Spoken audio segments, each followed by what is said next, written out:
Okay, I wasted so many years of my life looking for inspiration instead of doing the actual work. Thinking, oh, I just need to learn a bit more about how to be creative. When I started to beat myself up and calling myself lazy, thinking I don't get any closer to what I actually want to do. And I knew something had to change, and you probably feel the same way. That's why you're watching this video. And the funny thing is that the thing that needed to change was actually pretty simple, and it changed my entire creative career. I want to talk about this in this video, but the first thing I really want you to understand is what is laziness. I want to tell you right now that laziness just doesn't exist. It feels so good to get that off my chest because we want to find real solutions, right? And by calling ourselves lazy, we don't even know what's really going on. We just say, oh, you're lazy. I'm not doing any work. I'm just whatever. So we're mean to ourselves, and it doesn't solve anything. So laziness doesn't exist. It just masks many different things that can be the reason for us not doing the work. And the term that I actually like to use is procrastination, because procrastination describes that we are not doing the thing that we are supposed to do. Or as creatives, we are not doing the thing that we deeply want to do, right? And why do we do that? Why are we procrastination? Why do we procrastinate? I mean, not why don't we procrastination? That's not a real word. Well, that's not like, okay, I'm going to get my speech up to speed right now. Okay, I'm back. So why do we procrastinate? You overthink. I overthink. We are overthinkers. You think that you need to deliver perfect work. And you're terrified that somebody would reject your work, including yourself. So you might ask, how do I stop overthinking then, Patrick, and start being creative? Well, glad you're here, because that's exactly what we want to talk about in this video. I have 4 lessons prepared that help us to understand our brain. Why are we doing the things that we're doing? Why do we avoid the work? And how do we actually get to become more creative and overcome the laziness, the procrastination, okay? All right, let's get started with lesson number 1. Let's talk about the real enemy of creativity. So I always wanted to make cinematic videos, film myself out there and create great shots of nature and tell my story in an amazing visual way, right? So what did I do? I went on YouTube and I watched a lot of videos of creators who do cinematic content, right? So I watched one more video and I think I get inspired, but in the end of the day, I just created more scripts, more shot lists, and I actually never really went out to shoot anything, because I watched so much stuff. I started overthinking, so I never wanted to really go out and try because I already knew that it would never be good enough. And when you overthink, you trick yourself into thinking that planning, researching, and all that stuff is important work, but it will actually keep you from doing the work, like creating actual material, right? Why do you do that? You want to create the perfect work. You tell yourself, I'm just a perfectionist. I'm ambitious. I want to deliver something amazing, right? But that's just masking your fear of rejection. You actually are just terrified that somebody would judge your work, right? Like I said in the beginning. And I'm saying that again because that is one crucial point to understand. Become aware why you are so perfectionistic. Why do you overthink so much? What is the underlying emotional pattern here? Because I can give you tips and tricks, but if you don't understand what's really going on here, why do you actually avoid the work? Then nothing will last. You might have a burst of energy, but if you don't understand what's actually happening here, why you avoid, it will just not last, okay? I have a YouTube channel and I've been making videos for years now. But even now, I still dread the moment where I have to press record. I still try to avoid it for some reason. And why is that? I need to understand that for myself, what is going on. And the explanation I've found so far is, I think I'm not really happy with my script, with what I'm writing. So I'm still overthinking, right? But because I'm doing YouTube, I have to record. I have to produce something per week. At least that's my own deadline. So I press record. And then once I do it, it's fine. But for some reason, there is this kind of resistance. And I've become more and more aware of this resistance. So I'm able to point it out.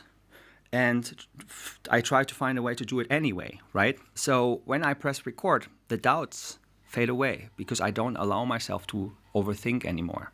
Let's talk about lesson number 2. Oh, I love that. So There's a gap between your taste and your skills, right? You know how great looks like.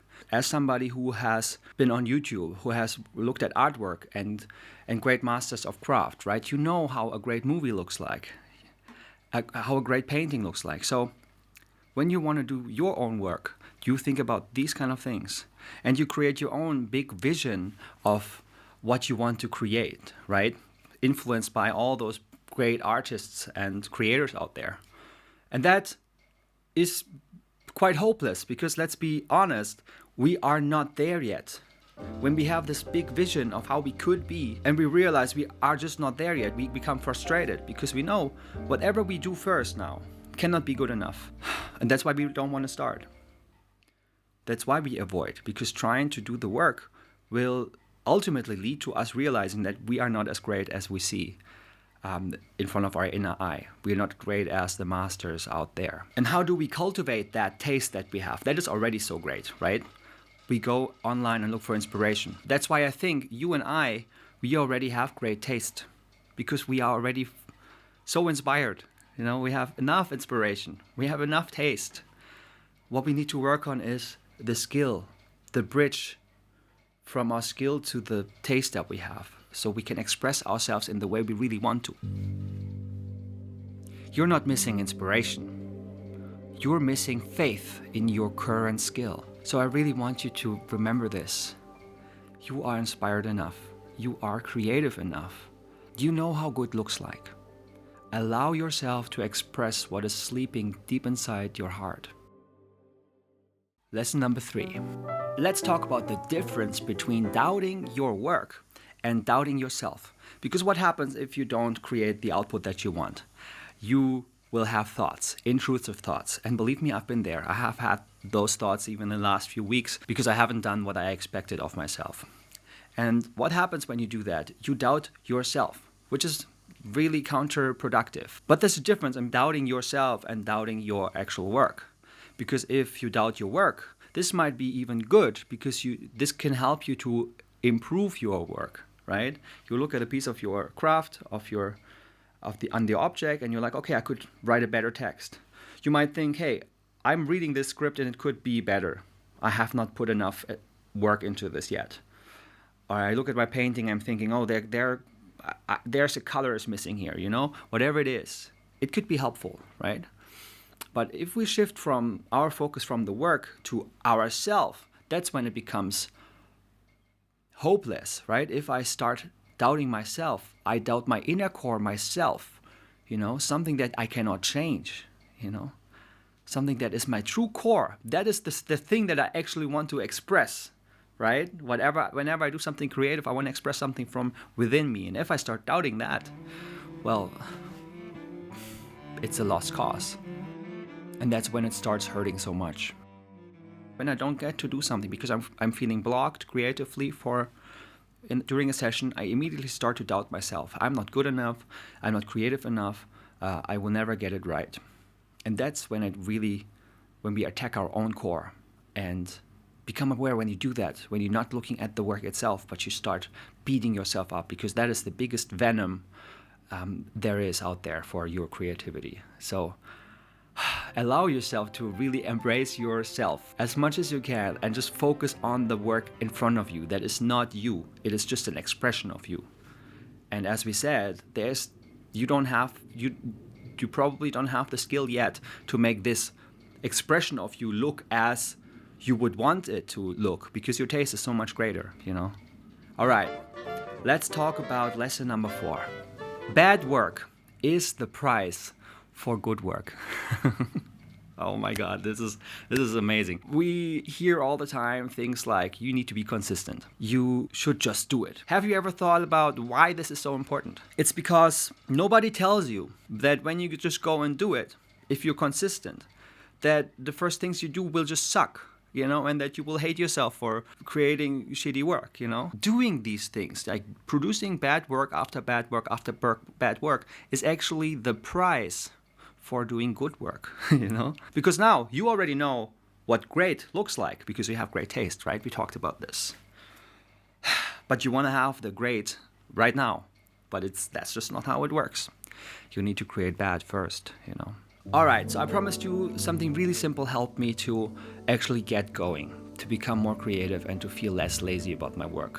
And it is something that still helps me even though I still feel that way today, right?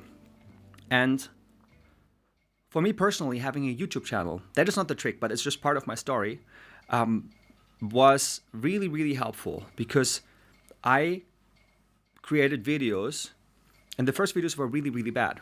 Horrible quality, horrible presence in front of the camera, right? And I was just copying other creators and trying to be like them because I thought this is cool before I kind of find my inner voice. But it was part of the process. And because I did YouTube, I forced myself to upload videos every week. Or when I do videos for Instagram or TikTok, it's like almost every day. So I forced myself to be consistent. I had to post so I couldn't overthink so much if I really wanted to keep the schedule alive, right? And so even if you don't have a YouTube channel, here's your challenge from me to you that will help you. And that is create bad work. Create one piece of bad work today. And do this for the next 30 days. Whatever it is that you aspire to do as a creative, do a small thing every day. Write a bad poem every day. Take a few bad photographs out there every day. Record a 2-minute video every day. That's what I do with my clients. If you do something every day for 30 days, you will improve. And not just the quality of your work will improve. Obviously that will get better, but the way you will feel about your work will change. And you will see the progress, you will become more confident, and it will feel much more natural and effortless to do the thing. And I can guarantee you it will work. I do this with clients all the time. I have 30-day challenges with them, and they just improve. It's just incredible to see how people just grow in terms of quality, in terms of confidence, and it can be applied to anything creative because creativity is a practice, right? It's something that you do. You either do something creative or you're not. It's like walking. It's not that you're not creative enough. It's not that you're not talented enough. No, it's just not that you're not practicing creativity. And that is all I want you to do. Go out there and do a dumb thing every day for the next 30 days. Okay? Promise me this, please, please, because it will change your life. It will change. I know it. Believe me. Anyway, that's it for today. Stay funky. Bye-bye.